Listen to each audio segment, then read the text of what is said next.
Share ko lang guys, ito pala ang saving box, fingerprint, piggy bank. Kung mahilig ka mag-ipon o nagbabala ka na mag-ipon, ito ang para sa'yo. Kailangan mo lang dito AA na battery, 3 piraso. 4 na beses mo lang pipindutin ng 0, tapos magre-request na siya ng fingerprint.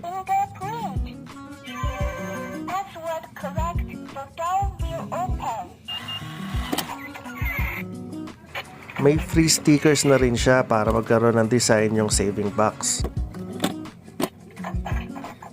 At ito na nga, tinry ko na maglagay ng hundreds kahit may tupi ito. Kahit dire-diretso mo yung paglagay, hindi siya nagkakagulo-gulo sa loob. Pagkatapos ko maglagay ng pera, gusto ko agad i-check kung ano bang itsura niya sa loob.